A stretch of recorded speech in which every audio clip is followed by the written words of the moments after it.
Livro Paramahansa Yogananda, a autobiografia de um yogi contemporâneo. Capítulo 38. Lutero Burbank, um santo entre as rosas.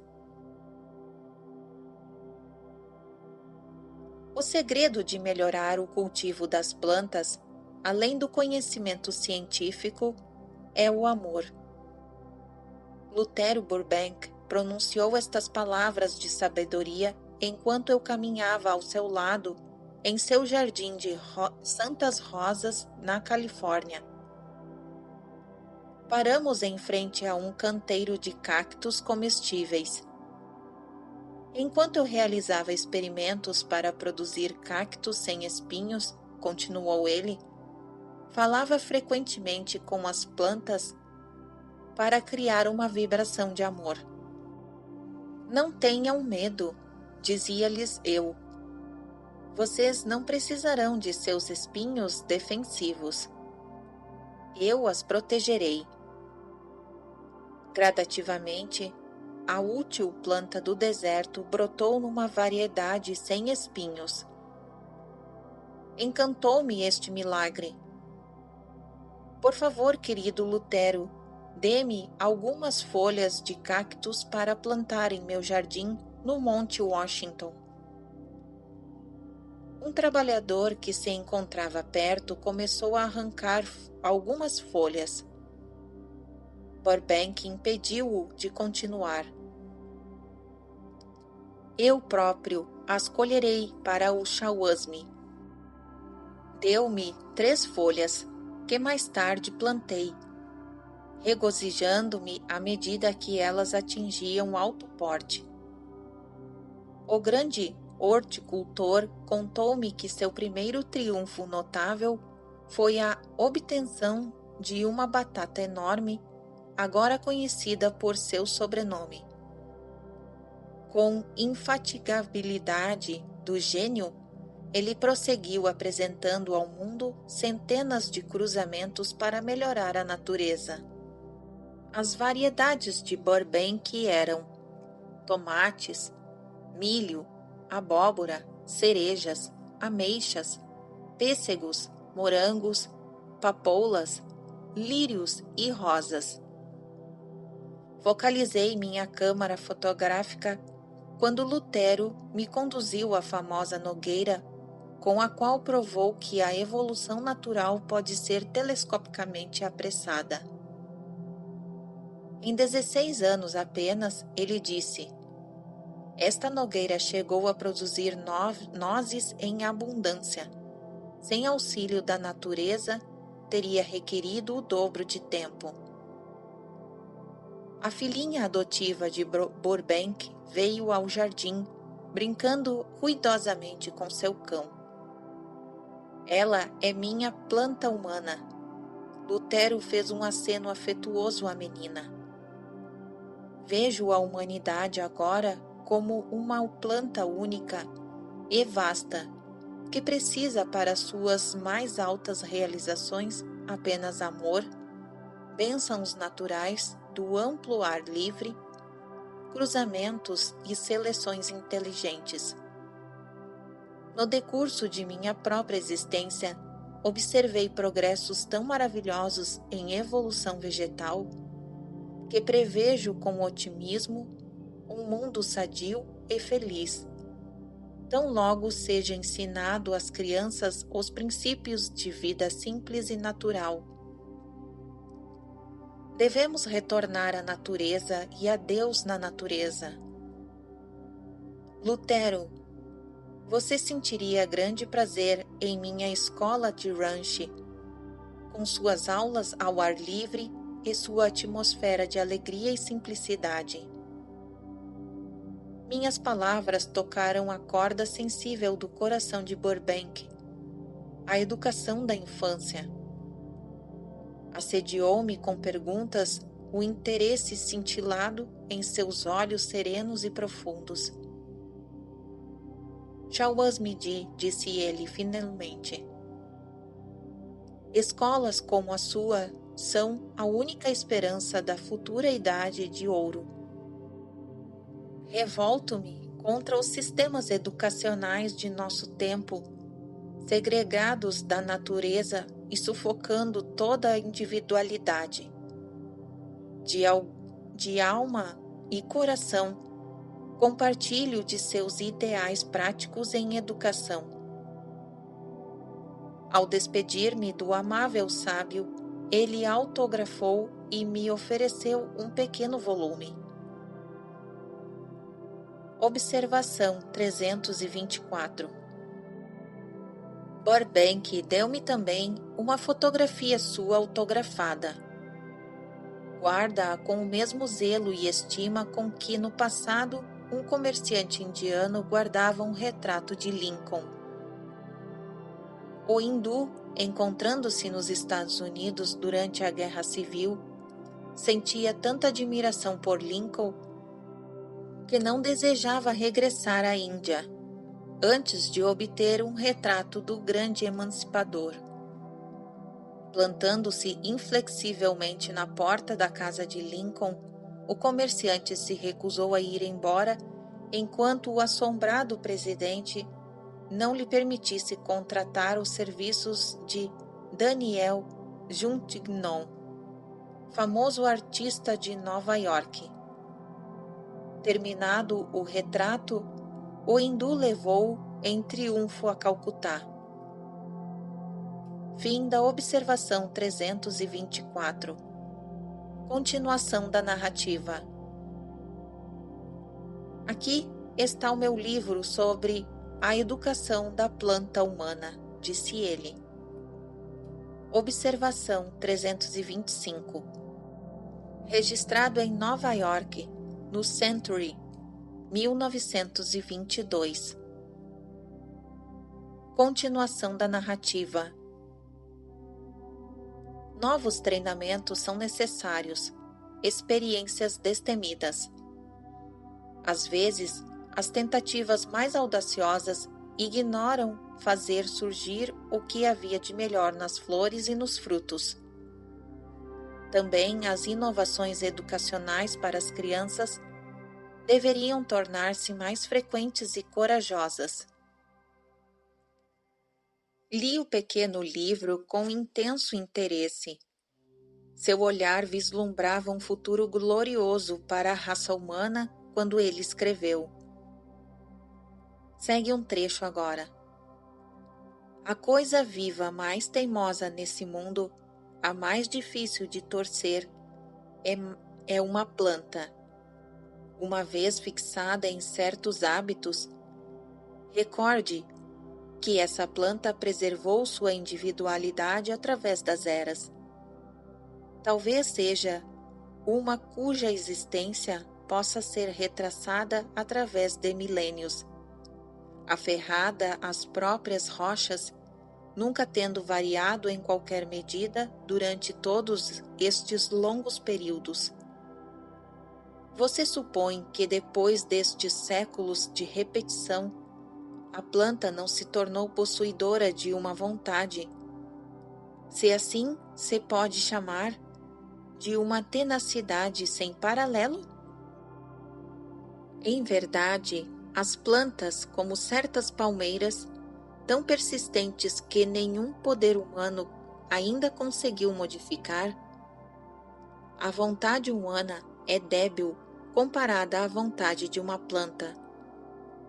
Mas veja como essa teimosia vegetal de milênios se quebranta simplesmente pela mistura à sua de uma nova vida através do cruzamento.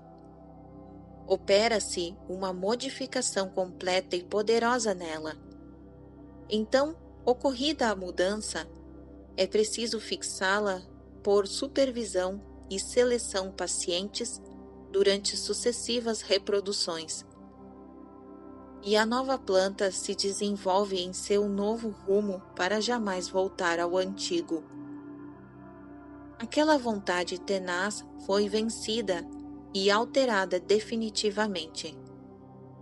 Quando chegarmos a algo tão sensível e maleável como a natureza de uma criança, o problema torna-se imensamente mais fácil. Atraído magneticamente por este grande norte-americano, visitei-o repetidas vezes. Certa manhã, cheguei ao mesmo tempo que o carteiro. Este depositou no escritório de Burbank cerca de 1 milhar de cartas. Horticultores escreviam-lhe de todas as regiões do mundo. Shawaz-me-di, sua presença é justamente a desculpa que preciso para sair ao jardim, disse Lutero com alegria. Abriu uma grande gaveta na escrivaninha, contendo centenas de folhetos turísticos. Veja, disse ele, é assim que viajo. Preso às minhas plantas e às correspondências, satisfaço o meu desejo de conhecer terras estrangeiras, lançando de vez em quando um olhar a estas gravuras. Meu carro havia estacionado diante de seu portão. Lutero e eu percorremos as ruas da pequena cidade, cujos jardins se coloriam com variedades de rosas, Peachinblau, Santa Rosa e Burbank. O grande cientista recebera a iniciação em criar durante uma de minhas visitas anteriores. Pratico a técnica com devoção, Shawaz-me-di, disse-me ele. Depois de me fazer muitas perguntas, bem refletidas sobre vários aspectos da yoga, Lutero comentou vagarosamente. O Oriente possui, em verdade, imensos tesouros de conhecimento que o ocidental mal começou a explorar. Observação 326. O Dr. Julian Huxley, famoso biologista inglês e diretor da UNESCO, afirmou recentemente que os cientistas ocidentais deveriam aprender as técnicas orientais para entrar em estado de transe e controlar a respiração. O que acontece? Como é possível? Perguntou ele.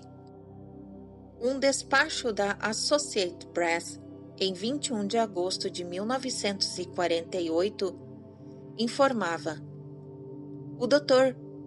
Huxley disse aos membros da nova Federação Mundial em prol da saúde mental que fariam melhor se examinassem a literatura mística do Oriente. Se esta literatura fosse investigada cientificamente, aconselhou ele aos especialistas em psicologia, então penso que se avançaria um enorme passo em seu campo. Fim da observação 326.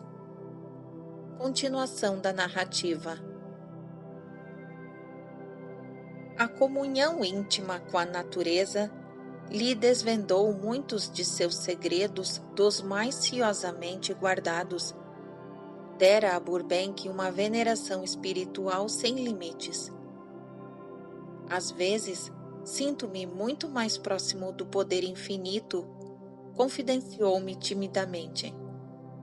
Sua face sensível, modelada em beleza, iluminou-me com as reminiscências. Sou então capaz de curar pessoas doentes ao meu redor e também muitas plantas enfermas. Falou-me de sua mãe, uma cristã sincera. Muitas vezes depois de sua morte, disse Lutero, fui abençoado por sua aparição. Nessas visões, ela tem falado comigo. Com relutância voltamos à sua casa e àquelas milhares de cartas à espera. Lutero, observei. No próximo mês começarei a publicar uma revista destinada a ser um repositório de verdades do Oriente e do Ocidente. Por favor, ajude-me a escolher um nome conveniente para esta publicação. Discutimos algum tempo sobre títulos e finalmente concordamos na escolha de East-West, Oriente-Ocidente. Observação 327. Este nome depois foi rebatizada em 1948 com o nome da Self-Realization Magazine. Continuação da narrativa. Quando já havíamos retornado a seu escritório, Burbank deu-me um artigo de sua autoria sobre a ciência e civilização. Será publicado no primeiro número da East-West, disse-lhe eu em agradecimento. Quando nossa amizade cresceu em profundeza, chamei a Burbank de meu santo norte-americano. Eis um homem, parafraseei, em que não existe dolo. Observação 328. Registrado em João 1, versículo 47. Continuação da narrativa. Seu coração era insondavelmente profundo, há longo tempo familiarizado com a humildade, a paciência e o sacrifício. Seu pequeno lar entre as rosas era austeramente simples. Ele conhecia a inutilidade do luxo, a alegria de ter poucos pertences. A modéstia com que carregava sua fama científica recordou-me repetidas vezes as árvores que se inclinam para o solo com o peso dos frutos maduros. É a árvore estéril que ergue ao céu a cabeça em alarde vazio. Encontrava-me em Nova York em 1926, quando meu querido amigo partiu deste mundo. Em lágrimas pensei, com que prazer eu faria todo o longo percurso daqui a Santa Rosa, só para vê-lo mais uma vez. Afastando-me de visitantes e secretários, passei as 24 horas seguintes em reclusão. No dia imediato, dirigi um ritual védico em sua memória, diante de uma grande fotografia de Lutero. Um grupo de discípulos meus, norte-americanos, vestindo trajes cerimoniais hindus, cantou hinos antiquíssimos, enquanto se procedia a uma oferenda de flores, água e fogo, símbolos dos elementos físicos e de seu regresso à fonte infinita. Embora o corpo de Burbank esteja num jazigo em Santa Rosa, sob um cedro do Líbano que ele plantou há anos atrás em seu jardim, sua alma se encontra, para mim, no santuário de toda flor desabrochada à margem do caminhão. Sumido durante algum tempo no espírito vasto da natureza, não é Lutero quem sussurra em seus ventos e passeia em suas madrugadas? Seu nome passou agora à herança da linguagem comum. Classificando Burbank como verbo transitivo no Dicionário Internacional de Webster, assim o define: cruzar ou enxertar uma planta. Daí, figuradamente, melhorar. Qualquer coisa seja um processo ou instituição, pela seleção de boas características e rejeição das más, ou pelo acréscimo de boas características. Amado Burbank, exclamei depois de ler a definição. Seu próprio nome é agora um sinônimo de bondade. Segue agora uma das últimas cartas que Burbank escreveu sobre o sistema de Yogoda de Shawazmi. Lutero Burbank, Santa Rosa, Califórnia, USA. Examinei o sistema de Yogoda de Shawasmi e, em minha opinião, é ideal para treinar e harmonizar as naturezas físicas, mental e espiritual do homem. O objetivo do Shawasmi é estabelecer em todo o mundo escolas que ensinem a viver, onde a educação, longe de se limitar apenas ao desenvolvimento intelectual, abrangerá também o treinamento do corpo, da vontade e dos sentimentos. O sistema Yogoda, de desenvolvimento físico, mental e espiritual, oferecendo métodos simples e científicos de concentração e meditação, permite a solução de muitos dos complexos problemas da vida para que a paz e a boa vontade reinem sobre a Terra. O Shawasmi tem um conceito de educação que é simples, bom senso, livre de todo o misticismo e impraticabilidade, do contrário, não teria a minha aprovação. Apraz-me ter a oportunidade de unir-me de coração ao Shawasmi em seu apelo em prol das escolas internacionais que ensinem a arte de viver, as quais, se estabelecidas, assegurarão um futuro melhor que tudo quanto conheço. Lutero Burbank. Fim do capítulo 38.